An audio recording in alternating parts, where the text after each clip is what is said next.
አባቴ እንደዚህ ይለኝ ነበር፣ ዳኙ በትናንትናው ማንነት ጸጸት ካልታሰርክ የነገው ማንነትም ደግሞ ካላስፈራ የትም መድረስ ትችላለህ የሚለኝን ምክር መቼም ማርሰው። ይህ ቪዲዮ ዘንድሮ የ11ኛ ክፍል ተማሪ ለሆናችሁ ብቻ ይሁንልኝ። የ11ኛ ክፍል ተማሪ የሆናችሁ ውድ የሀገሬ ልጆች በ10ኛ ክፍል ውጤታችሁ ጸጸት ካልተያዛችሁ በሚቀጥለው ዓመት የምትወስዱትም ደግሞ የ12ኛ ክፍል የኢንትራንስ ፈተና ካላስፈራችሁ የትም መድረስ እንደምትችሉ ዛሬ ላወጋችሁ እወዳለሁ።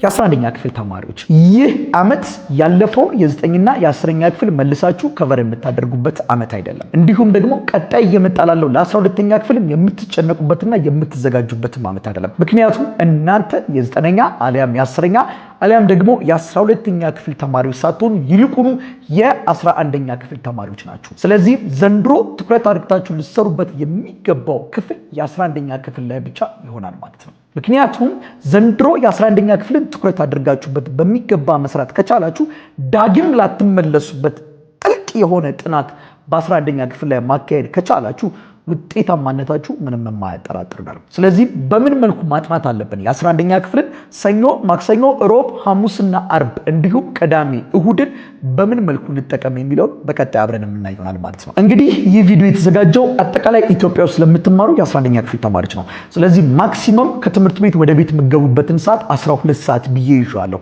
ከምሽቱ 12 ሰዓት ዘወትር ከምሽቱ 12 ሰዓት እስከ ምሽቱ 2 ሰዓት ድረስ ሆምወርክ የምንሰራበት አሳይመንቶቻችንን የምንሰራበት ሆምወርክና አሳይመንት ደግሞ ከሌለብን ቴስት ካለብን ዴይሊ ስተዲ የምናደርግበት ነው። ምናልባት ለምሳሌ ቀኑ ሰኞ ሊሆን ይችላል። አርብ ቴስት ካለብን ለዛ ቴስት ሰኞ ቀን የምናጠናበት፣ ማክሰኞም ቀን የምናጠናበት፣ ሮብ ቀንም ሐሙስ ቀንም እንደዛው የምናጠናበት ይሆናል ማለት ነው።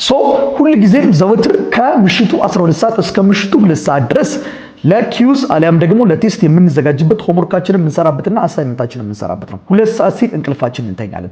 በመቀጠል ከሌሊቱ 6 ሰዓት እንነሳለን። ይሄን የምናደርግበት ምክንያት ምንድነው? ከትምህርት ቤት እንደመጣን ቀጥታ የምናጠናው ጥናት ብዙ ጊዜ ኢፌክቲቭ አይደለም። ምክንያቱም ጥናት በምናጠናበት ሰዓት ላይ ቀኑ ሙሉ ስናደርጋቸው የነበሩ ነገሮችን አይምሯችን እያስታወሰ ትምህርት ቤት የተጫወትነውን ጨዋታ፣ ከጓደኞቻችን ጋር ያሳለፍነውን ላይፍ እነሱን ሁላ እያስታወሰ ኢፌክቲቭ የሆነ ጥናት አናጠናም። ነገር ግን ተኝተን በምንነሳበት ሰዓት ላይ አይምሯችን ልክ እንደ ነጭ ወረቀት ልሙጥ ነው፣ ነጭ ነው፣ ባዶ ነው፣ ንጹህ ነው። ስለዚህም ከሌሊቱ 6 ሰዓት ከእንቅልፋችን እንነሳለን።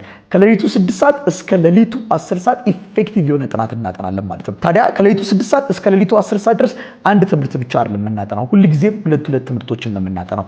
በተለምዶ ብዙ ጊዜ አንድ ትምህርት እንጀምርና ረጅም ሰዓት ያንን ትምህርት አጥንተን የመጨረስ ባህሪ ብዙዎቻችን አለን ብዬ አስባለሁ። እኔም ከዚህ በፊት በነበርኩበት ሰዓት ላይ ረጅም ሰዓት አንድ ትምህርት ላይ ብቻ ትኩረት ማድረግ እወዳለሁ፣ ወይም አንድን ቀን ሙሉ በሙሉ የምሰጠው ለአንድ ትምህርት ብቻ ነው። ይህም ደግሞ ምን ይፈጥራል? አንድን ትምህርት ብቻ ወዳችሁ እንድትቀሩትና ሌሎቹ ትምህርቶች ላይ ደግሞ ቸልተኝነትን ይፈጥራል፣ ወይም አይምሯችሁ የተለያየ ትምህርትን በአንድ ጊዜ የመያዝ አቅሙ እጅግ በጣም ያዳክመዋል። ስለዚህ ከሌሊቱ 6 ሰዓት እስከ ሌሊቱ 10 ሰዓት ድረስ 4 ሰዓታት አለን። እነዚህን 4 ሰዓታት ለሁለት ከፍለናቸው 2 ሰዓት ለአንድ ትምህርት፣ 2 ሰዓት ደግሞ ለአንድ ትምህርት የምናጠናል ማለት ነው። ይህንን እንግዲህ የተለያየ የምናደርግበት ምክንያት ምንድነው? የተለያየ ትምህርትን በአንድ ጊዜ አይምሯችን መቀበል እንዲችል ነው ማለት ነው የምናደርገው።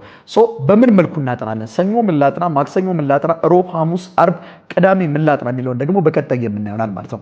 እንግዲህ ሰኞ ላይ በምመጣበት ሰዓት ላይ ሰኞ እንደነገርኳችሁ ከምሽቱ 12 ሰዓት እስከ ምሽቱ 2 ሰዓት ድረስ የራሳችሁን ስራ የምትሰሩበት ነው። ሆምወርክ፣ አሳይመንት አሊያም ለኪዩዝ መዘጋጀት ሊሆን ይችላል። የፈለጋችሁትን አይነት ትምህርት ልታጠኑበት ትችላላችሁ።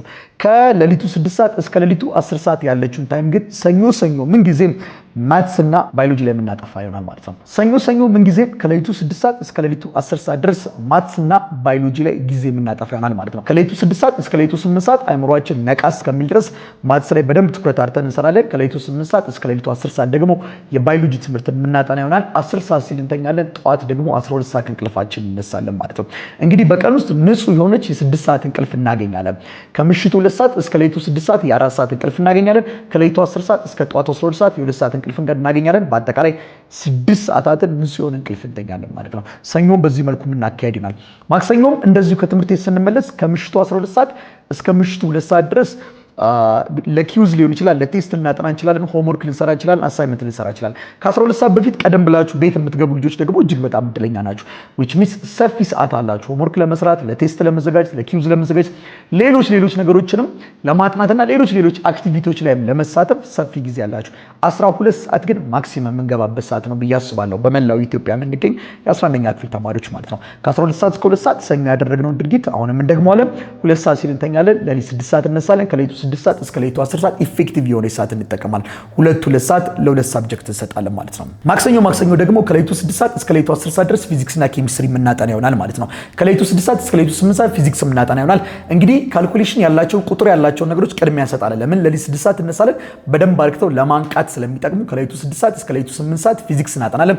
ከ8 ሰዓት እስከ ሌሊቱ 10 ሰዓት ደግሞ ኬሚስትሪ የምናጠና ይሆናል ማለት ነው። ሮብን በተመሳሳይ መልኩ ከትምህርት ቤት ስንመለስ ይሄኑ ሩቲን የምንደግመው ይሆናል ማለት ነው። ሮብ ደግሞ ማትስና ኬሚስትሪ የምናጠና ይሆናል። ከሌሊቱ 6 ሰዓት እስከ ሌሊቱ 8 ሰዓት ማትስ፣ ከሌሊቱ 8 ሰዓት እስከ ሌሊቱ 10 ሰዓት ደግሞ ኬሚስትሪ ከቨር እናደርጋለን ማለት ነው። ሐሙስ ደግሞ ፊዚክስና እንግሊሽ የምናጠና ይሆናል። ሐሙስ ከሌሊቱ 6 ሰዓት እስከ ሌሊቱ 8 ሰዓት፣ ከሌሊቱ 8 ሰዓት እስከ ሌሊቱ 10 ሰዓት ደግሞ እንግሊሽ የምናጠና ይሆናል። አርብ ደግሞ ማትስና ባዮሎጂ እናጠናለን። አሁንም ከሌሊቱ 6 ሰዓት እስከ ሌሊቱ 8 ሰዓት ቁጥር ነክ ነገር ነው፣ ማትስ እናጠናለን።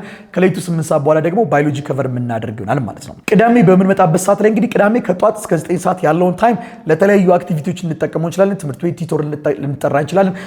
ሌሎች ትምህርቶችንም ከቨር ልናደርግበት እንችላለን። የተለያዩ አክቲቪቲዎችን ከቤተሰብ ጋር ከጓደኞቻችን ጋር ልናከናውንበት እንችላለን። ከቀኑ 9 ሰዓት ጀምሮ እንግዲህ አሁን እየሰጧችሁ ያለው ፕላን አመቱ ሙሉ ኢፌክቲቭሊ የሚቀጥል ነው፣ ሳይናወጥ የሚቀጥል ነው ማለት ነው። ቅዳሜ ምንም ነገር ቢገባ ምንም አይነት ቀጠሮ ቢኖርባችሁ እስከ ቀኑ 9 ሰዓት ድረስ ነው የምታከናውኑት ማለት ነው። ከጓደኞቻችሁ ጋር ቀጠሮ ቢኖርባችሁ፣ ከቤተሰብ ጋር ቀጠሮ ቢኖርባችሁ እስከ ቀኑ 9 ሰዓት ድረስ እንጨርሳለን ማለት ነው። ሶ ቅዳሜ ከቀኑ 9 ሰዓት እስከ ምሽቱ 11 ሰዓት ድረስ እንግዲህ የተለያዩ አዘር ሳይንስን ከቨር የምናደርገናል። እንደ አግሪካልቸር ሊሆን ይችላል፣ አይቲ፣ ሌሎች ሳይንሶችን which means ከአምስቱ ኮመን ከሆኑ ሳብጀክቶች ውጪ ያሉ የተለያዩ ትምህርቶችን የምናጠና ይሆናል ማለት ነው። ከቀኑ 9 ሰዓት እስከ ምሽቱ 11 ሰዓት ድረስ እነዚህን ከቨር ማናደርግ ከሆነ ደግሞ አሁንም ኤክስትራ ኢፈርት አድርገን ደከም የምንልባቸው ለምሳሌ ባዮሎጂ ላይ ደከም የምንል ልጆች ባዮሎጂ ላይ፣ ማትስ ላይ ደከም የምንል ልጆች ማትስን ከቨር የምናደርግ ይሆናል ማለት ነው። ሶ ከቀኑ 9 ሰዓት እስከ ምሽቱ 11 ሰዓት ድረስ በዚህ መልኩ እንቀጥላለን ማለት ነው። በመቀጠል ከምሽቱ 11 ሰዓት እስከ ምሽቱ 2 ሰዓት ድረስ ደግሞ ባዮሎጂን የምናጠና ይሆናል። ዳንዬ ባዮሎጂ ሰፊ ጊዜ ያልሰጠነው ወይ? አዎ መስጠትም ይገባናል። ምክንያቱም ባዮሎጂ በጣም ሰፊ ነው። አንደኛ፣ ሁለተኛ በጣም የሚሸመደድ ነው። ቶሎም የሚያልቅ አይደለም። 12ኛ ክፍል ላይ በሚገቡበት ሰዓት ላይ እንግዲህ ትመለከቷላችሁ የባዮሎጂ ፖርሽንን ከቨር አድርጎ መጨረስ እጅግ በጣም አዳጋች ነው። ስለዚህ ባዮሎጂን ሰፊ ሰዓት ሰጠን የምናጠና ይሆናል። ስለዚህም ከ11 ሰዓት እስከ 2 ሰዓት ያለውን ጊዜ ባዮሎጂ ላይ የምናጠፋ ይሆናል። 2 ሰዓት ላይ እንደተለምዶ ከሰኞ እስከ ዓርብ እንደመጣንበት ሩቲን ልክ ከምሽቱ 2 ሰዓት ሲል ደግሞ እንተኛለን ማለት ነው። ከዛ በመቀጠል ለሊት 6 ሰዓት እንነሳለን። ከሰኞ እስከ ዓርብ እንደመጣንበት ሩቲን ማለት ነው። ከሌሊቱ 6 ሰዓት እስከ ሌሊቱ 10 ሰዓት ደግሞ የሪቪዥን ታይም ይኖርናል ማለት ነው። ከሰኞ እስከ ዓርብ ድረስ ስናጠና የነበራቸውን ትምህርቶች በአጠቃላይ ባዮሎጂ፣ ኬሚስትሪ፣ ማቴማቲክስ፣ እንግሊሽ፣ ፊዚክስ አምስቱንም የትምህርት አይነት በ4 ሰዓት ውስጥ ሪቫይዝድ እናደርጋለን። ምንም ነገሮችን ከቨር አድርግቻለሁ። በነዛ ላይ ኤክሰርሳይሶችን መስራት፣ ኤግዛሞችን እየፈለጉ መስራት የሪቪዥን ታይም ይሆናል ማለት ነው። ከሌሊቱ 6 ሰዓት እስከ ሌሊቱ 10 ሰዓት ማለት ነው። እሁድ ምን ጊዜም የምናደርገው ሬስት ነው፣ ረፍት ነው የምናደርገው። ከቤተሰቦቻችን ጋር ኢንጆይ እናደርጋለን፣ ራሳችንን ሪቻርጅ እናደርጋለን። ድጋሚ ደግሞ ከሰኞ እስከ ቅዳሜ ላለው ሩቲን ራሳችንን ሪቻርጅ እናደርጋለን ማለት ነው። በተጨማሪም እሁድ ከሰኞ እስከ ቅዳሜ ድረስ ስናጠና የከበዱንን ትምህርቶች በቪዲዮ መልክ የምናጠናበት ታይም ይሆናል ማለት ነው። እንግዲህ እኔ በአብዛኛው በቪዲዮ እንድታጠኑ ብዙም አፕሪሺየት አላደርግም። ከሰኞ እስከ ቅዳሜ መጽሐፋችንን የምናገላብጥበት ደብተራችንን የምናጠናበት ይሆናል። እሁድ ደግሞ የከበዱንን ቶፒኮችን ጽፍና እሁድ ደግሞ ዩቲዩብ ላይ በመግባት በዛ ዙሪያ የተለያዩ የተሰሩ ቪዲዮዎችን ለ2 ሰዓት ያክል ብቻ ሪቫይዝድ የምናደርግ ይሆናል ማለት ነው። ሶ ከሰኞ እስከ እሁድ ያለውን ጊዜ በዚህ መሰረት የምንጨርስ ይሆናል ማለት ነው። እንግዲህ እዚህ ጋር 2 ፖይንቶችን በሚገባ እንድትይዙልኝ እፈልጋለሁ። አንደኛው በየቀኑ የምናጠናው ሚኒመምሊ 2 ሳብጀክቶችን ነው። ይህም ማለት ደግሞ አእምሯችን የመያዝ ብቃቱን እጅግ በጣም ይጨምረዋል ማለት ነው። በአንድ ጊዜ ከሁለት በላይ የሆኑ ሳብጀክቶችን የመያዝ አቅሙን ይጨምረዋል። ሁለተኛው ደግሞ በምታጠኑበት ሰዓት ላይ ምንጊዜም ሪኮሊንግ ሜትድ የምንጠቀም ይሆናል። ሪኮሊንግ ሜትድ ማለት ነው ምንጊዜም አጠንት ስንጨርስ ብዙ ጊዜ እኛ ጥናት ብለን የምንቆጥረው አንብቦ መጨረስና አንብቦ መጨረስ በራሱ ጥናት አይደለም። አንድ ነገር አንብባችሁ ከጨርሳችሁ በኋላ ባነበባችሁት ዙሪያ የተወሰኑ 10ም 15ም ጥያቄ ሰርታችሁ ካላለፋችሁ አእምሮ ውስጥ የመቀመጥ ፕሮባቢሊቲ ኦልሞስት 0 ነው። ስለዚህ አንድ ተማሪ አንድን ትምህርት አጥንቼ ጨርሻለሁ የሚለው በዛ ባጠናው ትምህርት ዙሪያ የተለያዩ ጥያቄዎችን መስራት ከቻለ እንዲሁም ከሰራ ብቻ ነው። ስለዚህ ምን ጊዜም ከሰኞ እስከ ቅዳሜ በምታጠኑበት ሰዓት ላይ ለምሳሌ ሰኞ የምታጠኑት ሳብጀክት ምንድነው ብለናል? ማትስና ባዮሎጂ አይደል? ማትስን አጥንታችሁ ከጨረሳችሁ በኋላ ማትስ ላይ ባጠናችሁ ቶፒክ ላይ የወጣን ጥያቄ ፈልጋችሁ 10 15 ጥያቄ በደንብ አርክታችሁ መስራት። ባዮሎጂን ማጥንታችሁ ከጨርሳችሁ በኋላ ራሳችሁ መፈተን፣ ጥያቄዎች ለራሳችሁ ማውጣት፣ ዲፊኒሽን ሊሆን ይችላል ኦር ደግሞ ምርጫ ሊሆን ይችላል። ጥያቄ በማውጣት አሊያም ጥያቄዎችን በመፈለግ በዛ ባጠናችሁ ቶፒክ ዙሪያ ጥያቄ መስራት የግድ ይላል ማለት ነው። አንለስ ኢን አዘርዋይስ እንደነገርኳችሁ አይምሮአችን ውስጥ የመቀመጥ ፕሮባቢሊቲው 0 ነው። አይምሮአችን ራሱን ቴስት ካላደረገ በስተቀር አያስቀምጥም። ምንም ነገር ሴቭ አያደርግም። ምንም ነገር ብትሰሙ የሰማችሁትን ነገር በተወሰነ መልኩ ካልተገበራችሁ በስተቀር ለምሳሌ ይሄ ስክሪፕቶ እንዴት እንደሚሰራ እኔ በደንብ አድርጌ ላብራራላችሁ እችላለሁ። በደንብ አድርጌ ሳብራራላችሁ ሊገባችሁ ይችላል። በደንብ አድርግቶ ልትረዱት ይችላላችሁ። ደስ ይላችሁ፣ ሊቀላችሁ ይችላል። ነገር ግን ይህ ስክሪፕቶ እንዴት እንደሚሰራ እኔ ያስረዳውበት መንገድ ራሱን ስክሪፕቶን በማምጣት ደግሞ ድጋሚ እናንተው ካልሞከራችሁት ስክሪፕቶ እንደዚህ ይሰካል፣ ከዚህ ይሰራል፣ ቀለም እንደዚህ ይሞላል፣ እዚህ ጋር በዚህ መልኩ ይጻፍበታል የሚለውን ነገር ራሳችሁ ደግሞ ፕራክቲካሊ ካልሞከራችሁ በስተቀር አይምሯችሁ ውስጥ አይቀመጥም። ምክንያቱም ፕራክቲካሊ በምትሰሩበት ሰዓት ላይ ስህተት አይጠፋም። ትሳሳታላችሁ፣ ያንን ስህተት ታርሙታላችሁ። መማር ማለት ደግሞ መማር ሰው የሚማረው ከስህተቱ ነው። መማር እንሳሳታለን፣ እንወድቃለን። ከወደቅንበት ከተሳሳትንበት ነገር ደግሞ እንማራለን። በምንሰራበት ሰዓት ላይ ሚስ የምናደርገው ነገር ይኖራል። ድጋሚ መለስ ብለን ቪዲዮ እናያለን። በተሻለ መልኩ ደግሞ እንሰራዋለን ማለት ነው። ስለዚህ ምን ጊዜም በምታጠኑበት ሰዓት ላይ ሪኮሊንግ ሜተድ እንድትጠቀሙ ከወዲሁ አፕሪሼት አድርጋችኋለሁ። አሁን በሰጧችሁ ፕሮግራም ዙሪያ ዲቴል የሆነ ስኬጁል የምትፈልጉ ከሆነ ለእያንዳንዳችሁ በእያንዳንዱ ሳብጀክት እንዲሁም ደግሞ እያንዳንዷ ቶፒክ በሰዓት ተከፋፍላ በስኬጁል ደረጃ እንዲቀመጥላችሁ የምትፈልጉ ከሆነ እንዲሁም ደግሞ መንዝሊ የኛን ፎሎ አፕ እና መንዝሊ ከኛ ኤግዛም መውሰድ የምትፈልጉ ከሆነ እንዲሁም ደግሞ በወር አንድ ጊዜ ከኔ ጋር ፊት ለፊት ተገናኝተን በዚሁ በጉግል ሚት የዲስከሽን ታይም እንዲኖረን የምትፈልጉ ከሆነ ከታች በማስቀምጥላችሁ ስልክ ቁጥር ላይ በመደወል በወር 200 ብር ብቻ በመክፈል መቀላቀል የምትችሉ መሆኑን ከወዲሁ ልናበስራችሁ እንወዳለን።